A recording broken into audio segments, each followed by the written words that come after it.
An 18-year-old accused of murdering his family because he believed they were cannibals who would eat him. It's a disturbing case out of Texas. On May 24, 2024, a devastating act of violence shattered the quiet suburban community of Nash, Texas. 15-year-old César Olalde was accused of killing his entire family, his parents, older brother, and younger sister in a crime that defied comprehension. The details, pieced together from law enforcement reports and forensic evidence, revealed a horrific and deeply unsettling sequence of events that culminated in a chilling display of paranoia, fear, and ultimately unthinkable tragedy. The incident began to unfold earlier that morning when César's father, Miguel Olalde, failed to show up for his job at a local manufacturing plant. Concerned by his uncharacteristic absence, a coworker attempted to reach him by phone but received no response. At the same time, teachers at the elementary school, where César's 10-year-old sister, Sophia, was a student, noted her unexplained absence and called the family home. When these calls also went unanswered, unease grew among those who knew the Olalde family as dependable and attentive. By mid-morning, the family's 17-year-old son, Emilio, had not appeared for a scheduled appointment with friends, further raising alarms. One of those friends decided to visit the Olalde home, finding the front door locked and no signs of movement inside. Troubled by what seemed to be an unusual situation, the friend contacted law enforcement. Officers arrived shortly thereafter, initiating what would become one of the most disturbing investigations in recent local history. When police knocked on the door, they were greeted by silence. After repeated attempts to make contact, they noticed slight movement behind one of the drawn curtains. Moments later, they heard a single muffled voice from inside the house. It was César. Reports indicate that he refused to open the door, instead yelling erratic statements about needing to protect himself. Suspecting that something was gravely wrong, police escalated the situation, initiating a standoff that would last for nearly 2 hours. Throughout the standoff, César reportedly made several cryptic statements, including claims that his family had been plotting against him and that he had no choice but to stop them. These chilling remarks were enough to prompt officers to force entry into the home after determining there was a risk of harm to others. Once inside, they discovered a scene that would haunt even seasoned investigators. The first thing officers noticed was the smell of blood and gunpowder lingering in the air. The home, normally a well-kept space, showed signs of chaos: bloodstains on the floors and walls, shattered glass in the kitchen, and a trail of smeared footprints leading toward the bathroom. Following the evidence, police found the bodies of all 4 family members inside the bathroom, their lifeless forms piled together in what appeared to be a deliberate arrangement. According to initial forensic reports, the victims had each been shot at close range. Miguel and his wife, Mariana, appeared to have been attacked first, with their bodies showing gunshot wounds to the torso and head. Emilio's body was found with similar injuries, and little Sophia's wounds indicated she had likely been shot last. Ballistic evidence at the scene confirmed that the same weapon had been used for all 4 murders, a handgun later identified as belonging to Miguel, kept in the home for self-defense. Investigators surmised that César had carried out the killings over a short period, moving through the house with calculated precision. The sequence of events began in the kitchen, where Miguel and Mariana were likely preparing breakfast. Evidence suggested they were taken by surprise, with no signs of a struggle.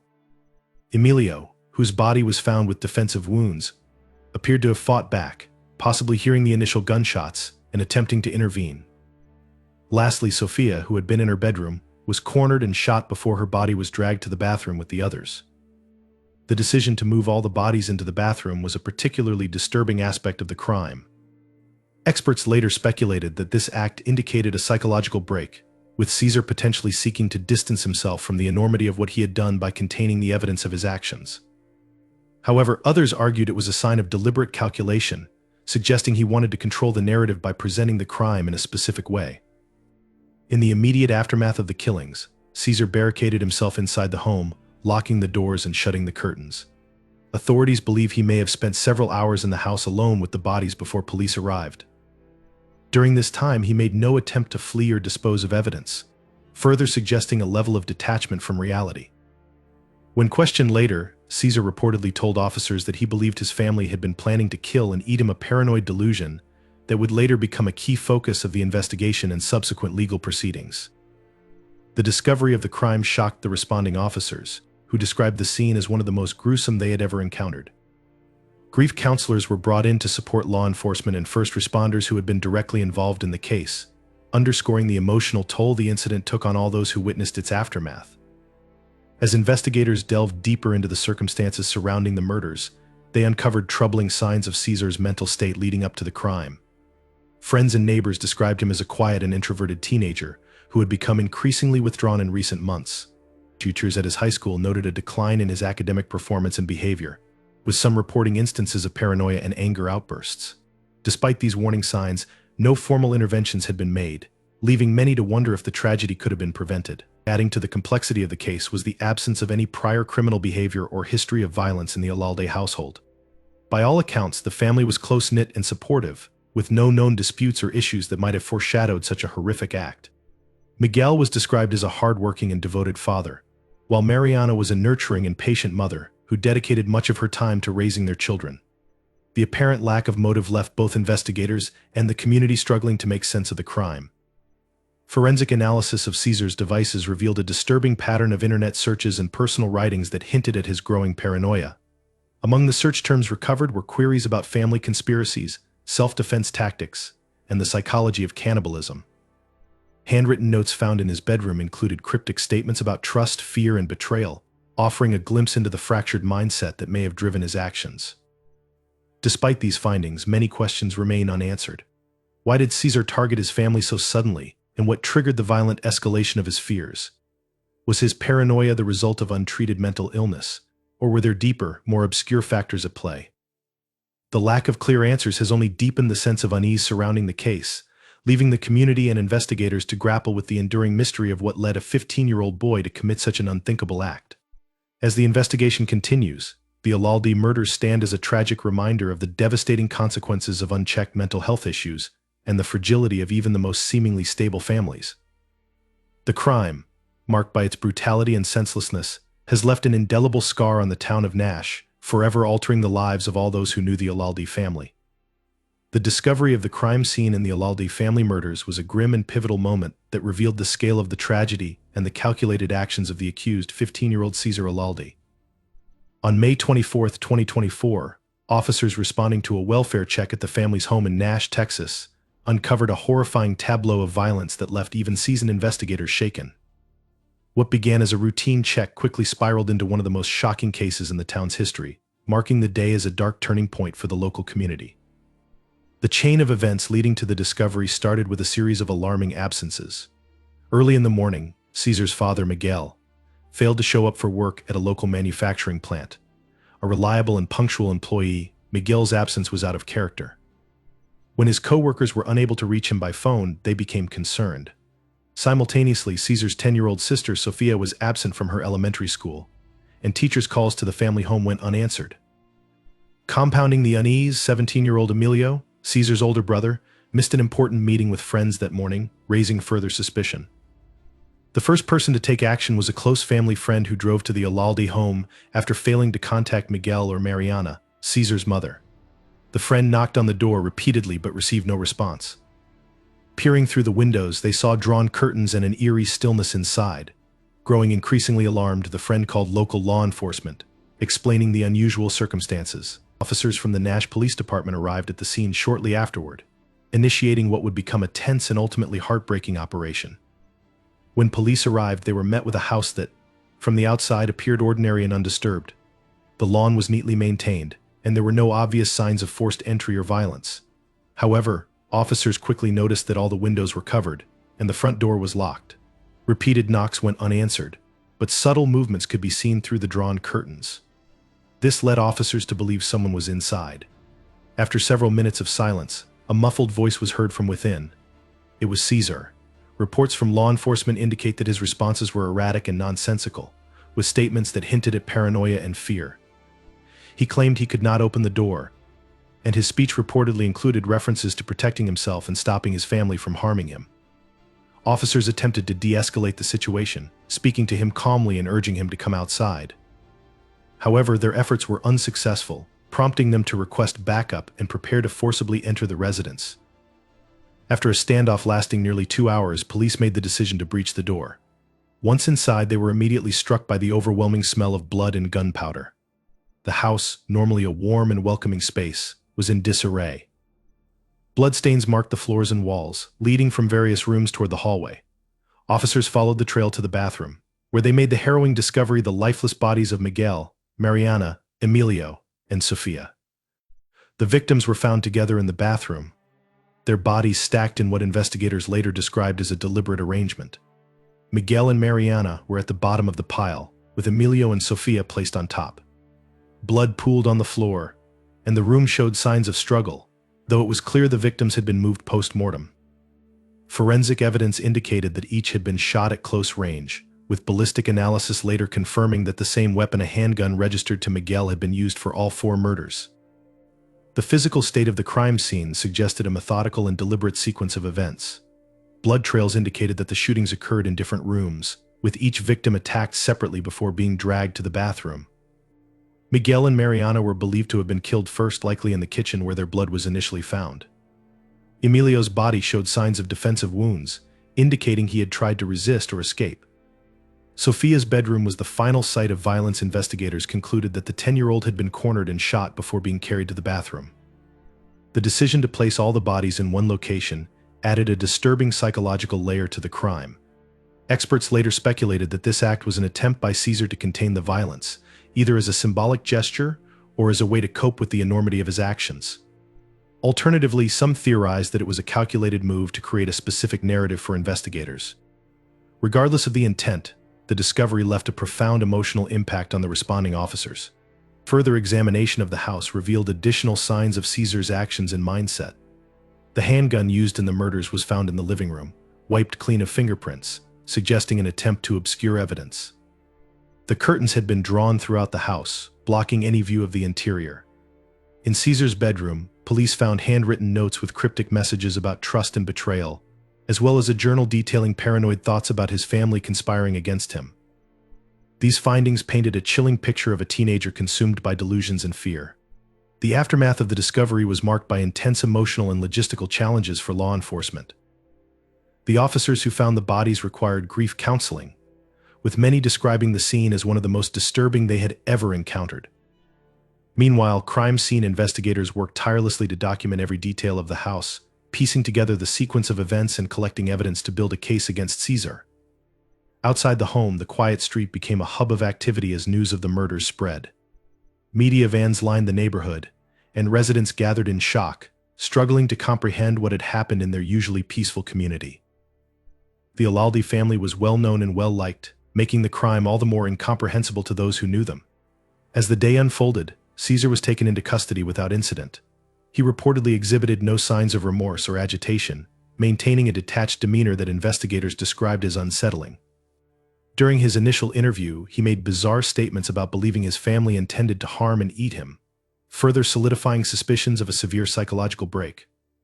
The discovery of the crime scene marked the beginning of a complex and emotionally charged investigation. It revealed not only the extent of the violence but also the profound psychological turmoil that may have driven a 15-year-old to commit such an act. As law enforcement continued to examine the evidence and seek answers, the scene itself stood as a haunting reminder of the fragility of familial bonds and the devastating consequences of unchecked mental health issues. The house, once a symbol of family life, became a site of unimaginable tragedy, leaving an indelible scar on the town of Nash.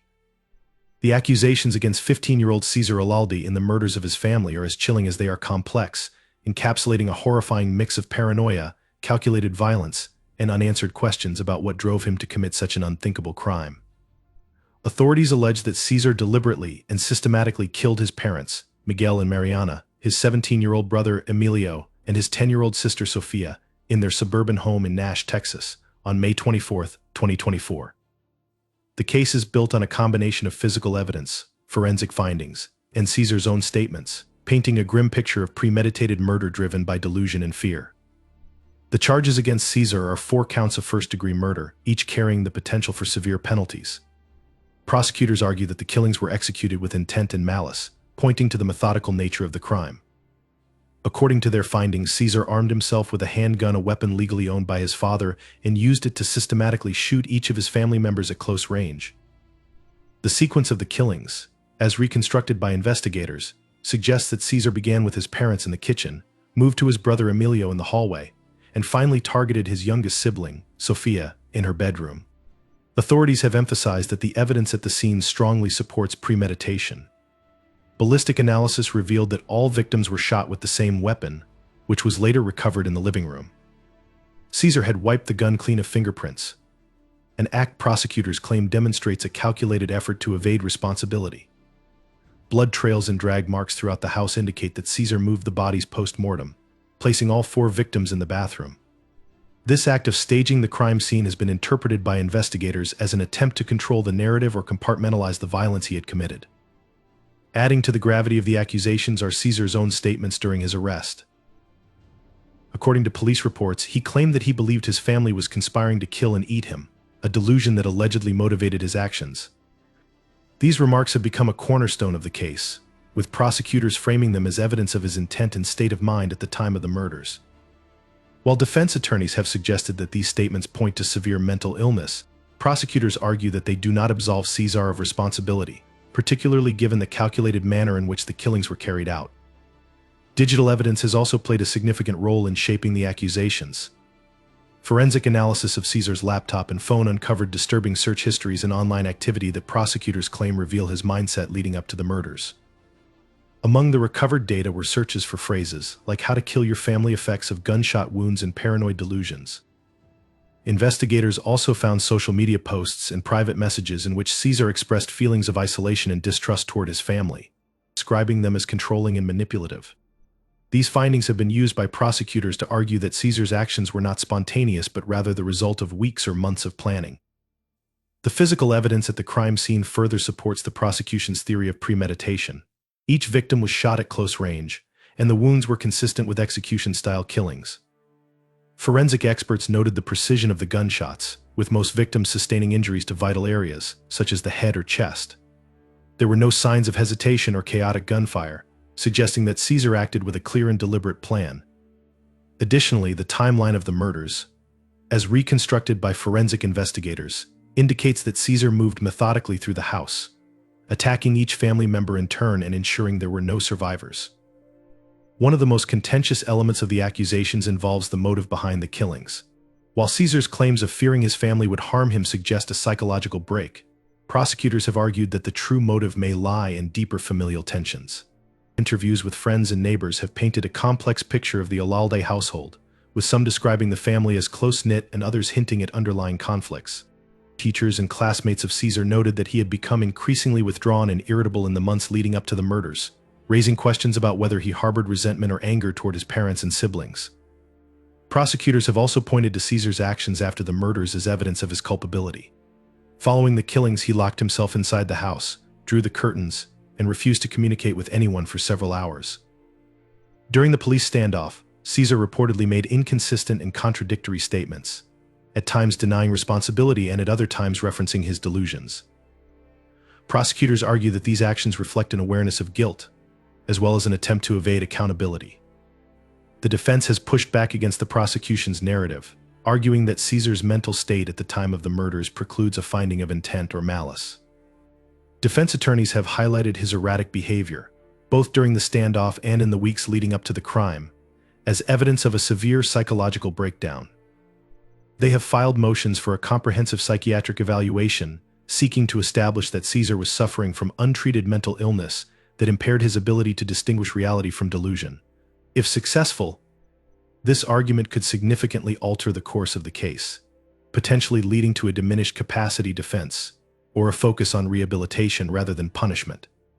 The legal battle over the accusations has also raised broader questions about how the justice system handles cases involving juveniles accused of serious crimes. Prosecutors have argued that the severity and premeditation of the murders warrant César being tried as an adult, a decision that would expose him to harsher penalties, including life imprisonment without parole. Defense attorneys, however, contend that César's age and mental health struggles should be taken into account, advocating for the case to remain in juvenile court, where the focus would be on rehabilitation rather than retribution. Public reaction to the accusations has been deeply divided. Many in the community have expressed outrage and disbelief, calling for the harshest possible penalties and viewing César as a cold-blooded killer. Others, however, have expressed sympathy for the teenager, questioning whether more could have been done to address his mental health issues before they escalated to violence. The case has sparked broader debates about mental health resources, gun access in family homes, and the balance between accountability and compassion in the justice system. As the case moves toward trial, the accusations against César Olalde remain a focal point of legal and public scrutiny. Prosecutors are building a narrative of calculated and premeditated murder, while the defense seeks to reframe the story as one of a troubled teenager driven to violence by delusion and despair. The outcome of the case will hinge on the interpretation of the evidence and the resolution of complex questions about intent, culpability, and the capacity for rehabilitation. Whatever the verdict, the accusations represent a tragic and sobering reminder of the devastating consequences of unchecked mental health issues and familial breakdowns. Unraveling the motive behind the Olalde family murders has proven to be one of the most complex and perplexing aspects of the case. Authorities allege that 15-year-old César Olalde killed his parents, Miguel and Mariana, his older brother Emilio, and his younger sister Sofia in a chilling act of violence inside their Nash, Texas home. However, the question of why remains both haunting and elusive. Was César driven by a delusional belief system? Did simmering tensions within the family explode into violence? Or were there deeper psychological fractures that no one had noticed until it was too late? Investigators initially struggled to establish a clear motive for the killings. The Olalde family appeared to be a close-knit, supportive household. Miguel worked long hours at a manufacturing plant, providing stability for the family, while Mariana was a stay-at-home mother who ensured the children's educational and emotional needs were met. Emilio, at 17, was described as a diligent student and a protective older brother, while 10-year-old Sofia was the family's bright and cheerful youngest member. To the outside world, the Olaldes seemed like an ordinary family, with no apparent history of abuse, neglect, or serious conflict. However, as investigators dug deeper, a more nuanced and troubling picture began to emerge. Friends and neighbors reported that César had become increasingly withdrawn and paranoid in the months leading up to the murders. Once a shy but polite teenager, he began exhibiting erratic behavior that raised red flags for those who interacted with him. Teachers at his high school noted a decline in his academic performance and a tendency to isolate himself from classmates. A few described moments where César appeared distracted, speaking in disjointed sentences or muttering to himself. The most alarming signs came from César's online activity. Forensic analysis of his laptop and phone revealed a disturbing pattern of internet searches, private messages, and digital notes. Investigators found searches for phrases like "how to kill your family, self-defense against betrayal," and family conspiracy theories. In addition, César had spent considerable time reading about historical cases of familial violence and delusions. These findings suggested that his paranoia had grown over time, fueled by a mix of personal insecurities, isolation, and exposure to unsettling online content. In private writings recovered from his bedroom, César expressed a growing distrust of his family. He described feeling trapped and controlled, using language that portrayed his parents as oppressive figures and his siblings as complicit in their perceived mistreatment. One chilling entry read, "They smile at me, but I know what they're planning. They act like they care, but I can see through it. I have to stop them before it's too late." These statements, while vague, provided a window into the fractured mindset that may have driven César to act. The most startling element of César's motive emerged during his initial interactions with law enforcement.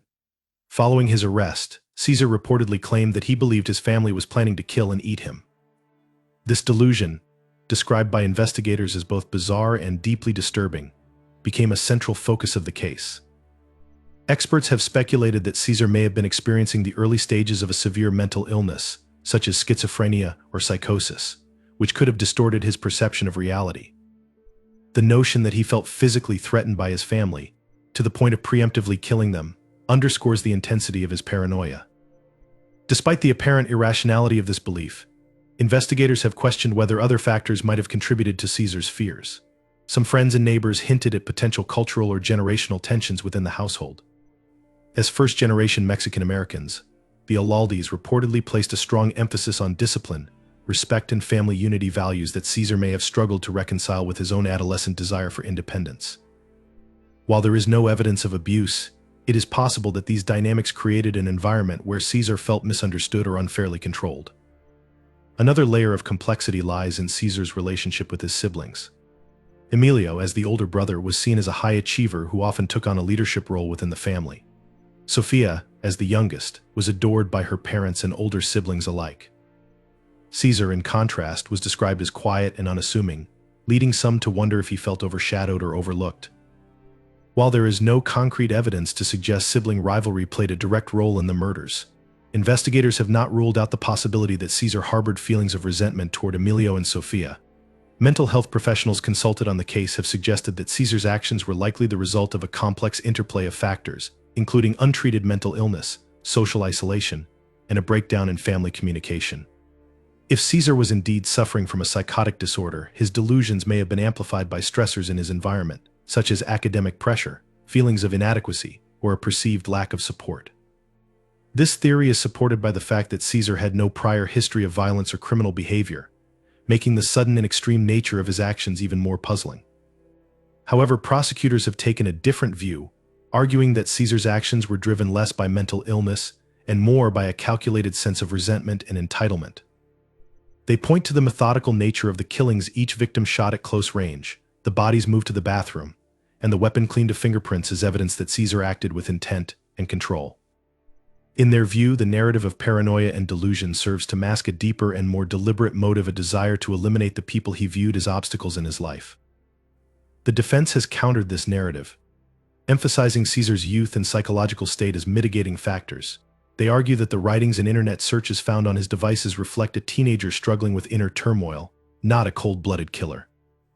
Defense attorneys have also pointed out the lack of a clear triggering event for the murders, suggesting that César's actions were impulsive and driven by an acute mental health crisis, rather than long-term planning. Public opinion on the motive has been sharply divided. Some view César as a dangerous individual who carefully plotted the murders and should face the harshest penalties.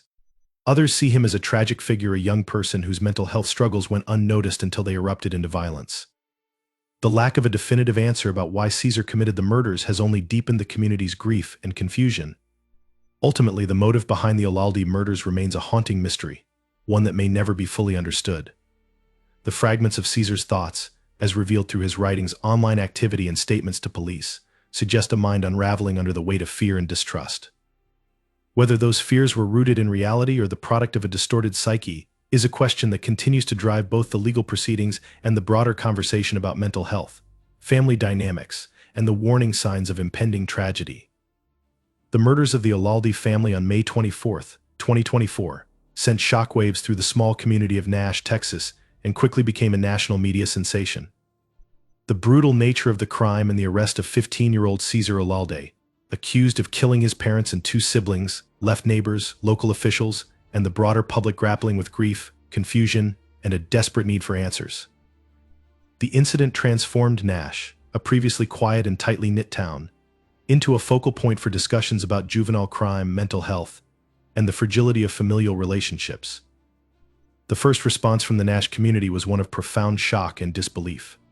The Olalde family, known for their warmth and generosity, had been a staple of the neighborhood for years.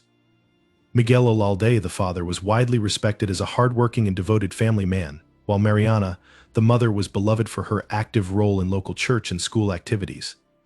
Emilio, at 17, was seen as a promising young man with a bright future, and 10-year-old Sofia was remembered as a cheerful and kind-hearted child who brought smiles to everyone she met. In the hours following the discovery of the crime, neighbors gathered outside the Olalde home, lighting candles, leaving flowers, and embracing one another in shared grief. Many expressed disbelief that such a tragedy could occur in their community, a place known for its low crime rate and strong sense of solidarity. Some neighbors who had seen César in the weeks leading up to the murders described him as quiet and introverted, but never gave any indication of potential violence. The sheer horror of the event left the community reeling, with many struggling to reconcile the boy they thought they knew with the crime he was accused of committing. The days following the murders saw an outpouring of support for the grieving extended family and the Nash community at large. Local churches and community organizations quickly mobilized to provide resources for those affected by the tragedy. Memorial services were held to honor the lives of Miguel, Mariana, Emilio, and Sofia, drawing hundreds of attendees from Nash and neighboring towns. Local businesses donated food, flowers, and financial assistance for the funeral expenses, while mental health professionals offered free counseling sessions for community members struggling to process the tragedy. Schools in the area provided additional support for students and teachers, many of whom were personally affected by the deaths of Emilio and Sofia.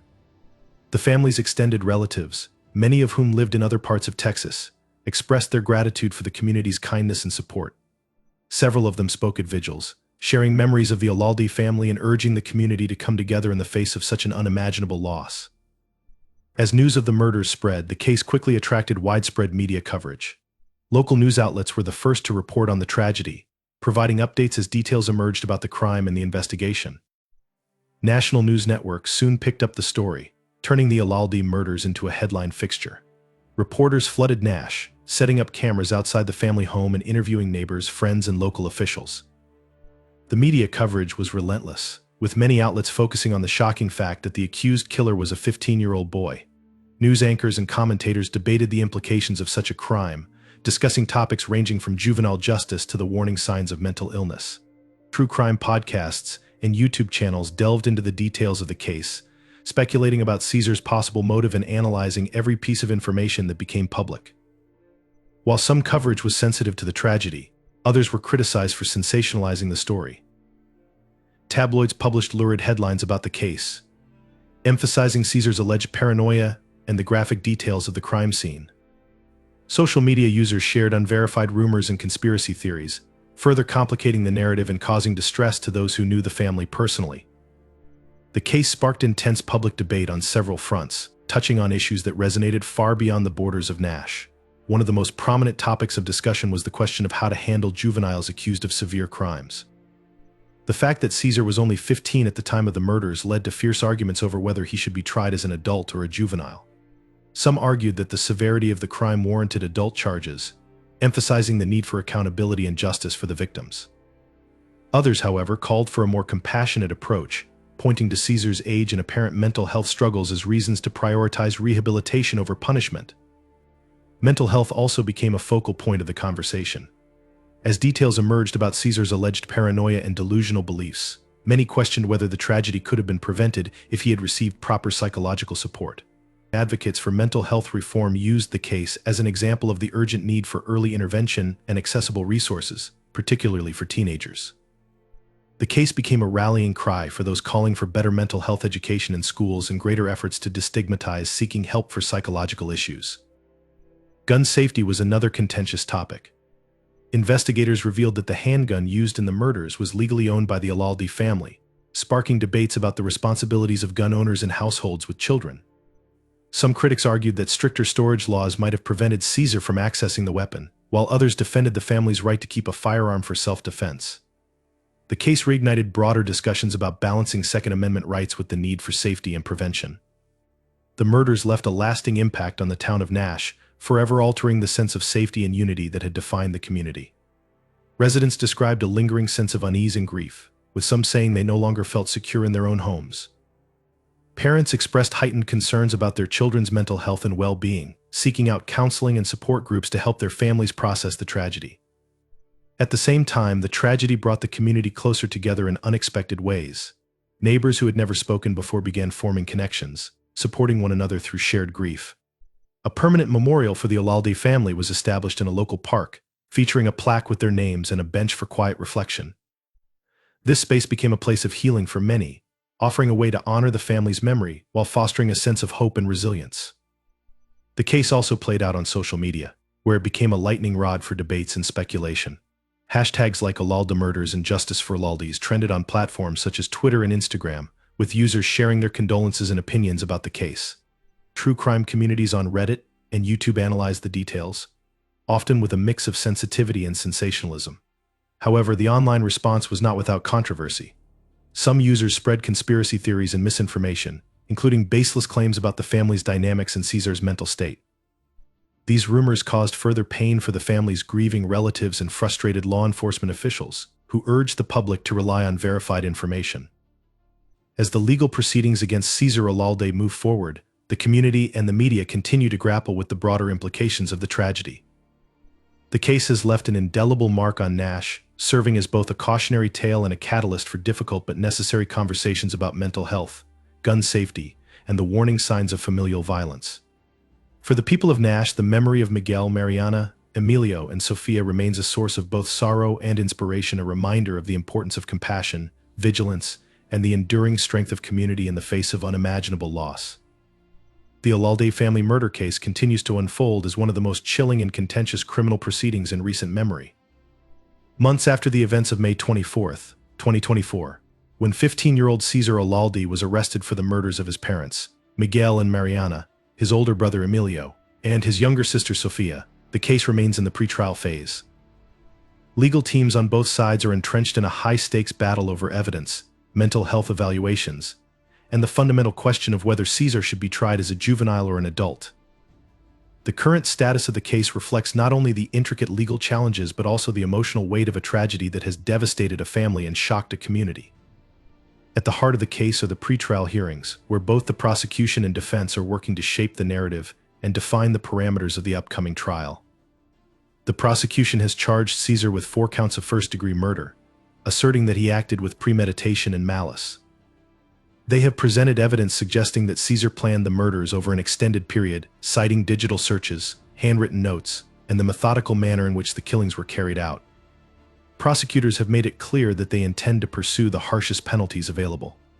While César's age complicates the potential sentencing, the prosecution has filed a motion to have him tried as an adult. They argue that the brutality and premeditation of the crime outweigh any mitigating factors related to his youth. If successful, this move would expose César to life imprisonment without parole, a sentence typically reserved for the most severe and calculated crimes. The defense, on the other hand, has vigorously opposed this motion, arguing that César's age and mental health are central to understanding his actions. Defense attorneys have filed motions to keep the case in juvenile court, where the focus would be on rehabilitation rather than punishment. They contend that trying César as an adult would ignore critical factors, including his psychological state at the time of the murders and his capacity for change and rehabilitation. One of the most contentious aspects of the pretrial process involves the admissibility of evidence collected from the Olalde family home and César's personal devices. Defense attorneys have accused investigators of mishandling evidence, alleging that some items were seized without proper authorization and that others were not adequately documented in the chain of custody. Among the evidence in question are César's laptop and phone, which were seized during the initial investigation. Forensic analysis of these devices revealed a disturbing digital footprint, including searches related to conspiracy theories, violence, and paranoia. Prosecutors argue that this evidence is critical to establishing César's state of mind and the premeditated nature of the murders. However, the defense has countered that the searches could be misinterpreted or taken out of context, and they have requested independent forensic experts to review the findings. The weapon used in the murders, a handgun legally owned by César's father, has also been a focal point of the evidentiary disputes. Ballistic analysis confirmed that the gun was used in all 4 killings, but the defense has raised questions about how it was handled during the investigation. They allege that gaps in the chain of custody could undermine its reliability as evidence, while the prosecution maintains that the weapon was properly secured and documented throughout the process. César's mental health has become a critical component of the case, with the defense arguing that his actions were driven by severe psychological distress. Shortly after his arrest, César reportedly made statements to police suggesting he believed his family was plotting to harm him, including claims that they intended to eat him. These remarks, combined with evidence of paranoia and delusional thinking in his writings and digital activity, have led to speculation that César may have been experiencing a psychotic episode or the onset of a severe mental illness. The defense has requested a full psychiatric evaluation to determine whether César was capable of understanding the nature and consequences of his actions at the time of the murders. Preliminary evaluations by court-appointed psychologists have reportedly identified signs of paranoia and delusional thinking, but the extent to which these factors influenced César's actions remains a matter of debate. Prosecutors, while not disputing that César may have experienced psychological distress, argue that his behavior before, during, and after the murders demonstrates a level of intent and planning inconsistent with diminished capacity. They point to the deliberate manner in which César carried out the killings, including the decision to move the bodies to the bathroom and clean the weapon, as evidence of his awareness and control. The case has continued to attract significant public and media attention, with every development closely followed and debated. National news outlets have provided extensive coverage, framing the case as both a tragedy and a cautionary tale about mental health, juvenile justice, and family dynamics. True crime podcasts and documentaries have dissected the details of the case, often blending factual reporting with speculation about César's motives and state of mind. Public opinion on the case remains deeply divided. Some view César as a calculating and dangerous individual who deserves the full weight of the law. Others see him as a victim of untreated mental illness and societal failure, arguing that he should be rehabilitated rather than condemned. Social media has amplified these debates, with hashtags like Olalde case and Justice for the Family trending as users weigh in with their own analyses and opinions. For the residents of Nash, the case has been a source of ongoing pain and reflection. The murders left a lasting impact on the community, which has struggled to reconcile the brutality of the crime with its image as a safe and supportive place to live. Memorials for Miguel, Mariana, Emilio, and Sofia continue to draw visitors, offering a space for grieving and healing. At the same time, the case has prompted broader discussions about the warning signs of violence and the resources available to families and teenagers in crisis. Community leaders have called for increased investment in mental health services, including early intervention programs for at-risk youth. Schools in the area have implemented additional training for teachers to recognize and address behavioral red flags, while local organizations have hosted forums to discuss the challenges of balancing accountability and compassion in the justice system. As of now, a trial date has not yet been set, but legal experts predict that proceedings could begin in mid-2025, depending on the resolution of the pretrial motions. Both sides are preparing for what is expected to be a lengthy and contentious trial. Prosecutors are building a case centered on evidence of premeditation and intent, while the defense is likely to focus on César's psychological state and the systemic failures that may have contributed to the tragedy. In the meantime, César remains in custody at a juvenile detention facility, where he is reportedly undergoing regular counseling and evaluations. His defense team has emphasized their commitment to ensuring that he receives a fair trial, while prosecutors remain steadfast in their pursuit of justice for the victims. The Olalde family murder case stands as a stark reminder of the fragility of human relationships and the devastating consequences of untreated mental health issues. As the legal process moves forward, it continues to raise difficult questions about accountability, rehabilitation, and the societal factors that can lead to such unimaginable acts. For the Olalde family's surviving relatives, the community of Nash, and the broader public, the case remains a source of grief and reflection, a tragedy that will not soon be forgotten.